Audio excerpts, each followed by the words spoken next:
আপনারা দেখছেন news now, খবরের নতুন ভাষা। अप्रैल में होने वाले एडीसी चुनावों से पहले त्रिपुरा का राजनीतिक समीकरण तेजी से बदल रहा है। ऐसे में केंद्रीय गृह मंत्री अमित शाह 20 फरवरी को राज्य में आ रहे हैं। हालांकि आधिकारिक तौर पर राजभाषा क्षेत्रीय सम्मेलन में शामिल होना उनके दौरे का मुख्य कार्यक्रम है, लेकिन राजनीतिक हलकों के अनुसार इस दौरे का अंदरूनी महत्व कई ज्यादा गहरा है। हालांकि केंद्रीय गृह मंत्री अमित शाह का शुक्रवार को त्रिपुरा दौरा आधिकारिक तौर पर राजभाषा क्षेत्रीय सम्मेलन पर केंद्रित है, लेकिन राजनीतिक और प्रशासनिक संदर्भ में इसका महत्व कई अधिक है। अमित शाह का दौरा खास तौर पर इन 3 मुद्दों पर विश्लेषण करने लायक है: आने वाले एडीसी चुनाव, गठबंधन की राजनीति का भविष्य और सीमा सुरक्षा। अप्रैल में होने वाले एडीसी चुनावों से पहले बीजेपी ने पहाड़ों में पॉलिटिकल इक्वेशन को नए सिरे से बनाने की कोशिश शुरू कर दी है। बीजेपी 2028 के विधानसभा चुनावों के लंबे समय के लक्ष्य को ध्यान में रखते हुए पहाड़ों में अपना ऑर्गेनाइजेशनल बेस मजबूत करना चाहती है। अलायंस पार्टनर्स पर निर्भरता और उनके अराजक पॉलिटिक्स से बनी स्ट्रेटेजिक सीमाओं को पार करने का विचार अब पार्टी के अंदरूनी सर्कल में साफ हो चुका है।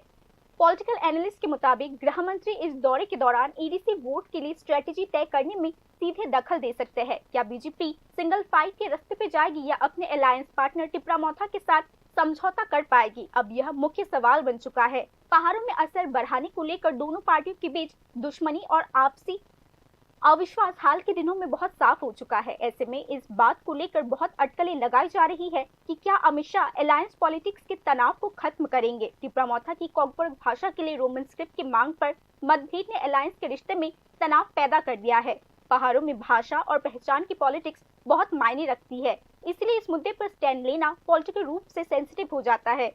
एक तरफ जहां बीजेपी अपना राष्ट्रवादी रुख बनाए रखना चाहती है, वहीं दूसरी तरफ देश की सबसे बड़ी पॉलिटिकल पार्टी पहाड़ी वोट बैंक में अपनी असर को नहीं खोना चाहती। एक दोहरे समीकरण में एक बार फिर से यह चर्चा का केंद्र बन चुका है। इसी बीच इस बात की भी अटकलें लगाई जा रही है कि क्या त्रिपुरा बीजेपी के प्रदेश अध्यक्ष का पद फाइनल नहीं हुआ। मुख्यमंत्री डॉक्टर मानिक शाह समेत शीर्ष नेतृत्व के साथ मीटिंग में यह मुद्दा अहम मोड़ ले सकता है। बिना मजबूत और सुप्रिय नेतृत्व के पहाड़ों में विस्तार की स्ट्रेटेजी को लागू करना मुश्किल हो सकता है। यह पार्टी ऑब्जर्वर्स की भी राय है। इसके अलावा बांग्लादेश बॉर्डर से लगे कंचनपुर सब डिवीजन में सस्पेक्टेड मिलिटेंट एक्टिविटी और एक्सटॉर्शन के आरोपों ने प्रशासनिक चिंताएं बढ़ा दी है। हालांकि किसी ऑर्गेनाइज्ड मिलिटेंट ऑर्गेनाइजेशन का डायरेक्ट इन्वॉल्वमेंट पक्का नहीं हो पाया है, लेकिन गृह मंत्री की मौजूदगी बॉर्डर सिक्योरिटी और इंटरनल सिक्योरिटी सिचुएशन के रिव्यू में अहम मोड़ आएगी।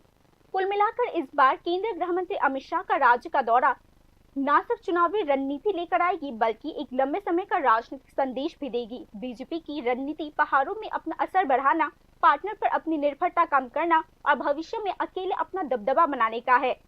साथ ही पार्टी गठबंधन का रिश्ता पूरी तरीके से तोड़ने का रिस्क लेगी या नहीं, यह राजनीतिक नफा नुकसान के संदर्भ में निर्भर करेगा। इसीलिए एनालिस्ट अमित शाह के दौरे को त्रिपुरा का राजनीतिक भविष्य तय करने में एक अहम पड़ाव मान रहे हैं। फॉर्मल प्रोग्राम के साथ साथ ईडीसी चुनावों की रूपरेखा, गठबंधन का समीकरण और संस्थागत बदलाव अमित शाह के दौरे की असली अहमियत तय कर सकती है।